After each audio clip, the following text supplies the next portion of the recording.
आज बाळातीन झाली ना तर उद्या सकाळच बादली घेऊन कॅनल मध्ये होते मी कपडे धुवायला. बरोबर पण एवढा नाजूकपणा नव्हता. खरी गोष्ट. आणि कुठली गोळी माहिती नाही, कुठलं इंजेक्शन माहिती नाही. आता नवरा गेलेला 1 वर्ष 2 महिने झाले.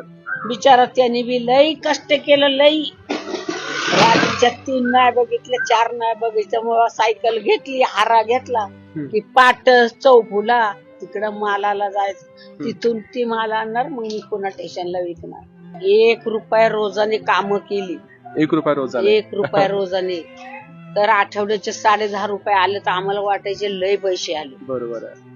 खरी आणि गोष्ट. आता जरा बिस्किटाला पोराला 10 रुपये जरा हातात दिले तरी तो घेऊ शकत नाही, रडत बसतो आजभर. 20 रुपये पाहिजे. त्याला 100 रुपये पाहिजे, 50 रुपये पाहिजे. बरं. आणि ती 50 रुपये देताना आम्हाला आठवण येते की आपण 10 रुपयात काम करत होतो. बरोबर आहे आजी. आम्हाला कपडे अंगाला भेटायचे नाही. 1 दिवसाचे 2 दिवसाला अशा 3 पडदी साड्या, अशा साड्या फाडायच्या आणि त्याच्या काढायच्या, त्या साड्या जोडायचो आणि मग नेसायचो. मस्तीचे गवते आणाय पळायचो लोकांच्या रानात. आता ह्या वर्षी थंडी पडली. अशी थंडी पहिल्या बी काळात होती, पण अशी धूप असायची. धूप. बरोबर आहे. धूप असायची. त्या धुपामध्ये आमच्या झोळ्या इथवर भिजायच्या गवताच्या गवत कापताना. तरी आम्ही भेट नव्हतो. अशी खांदून खांदून खांदून कावडीने पाणी आणून आणून लाल भेंडीच्या मातीच्या इट्टा 300 इट्टा मी पाडायची.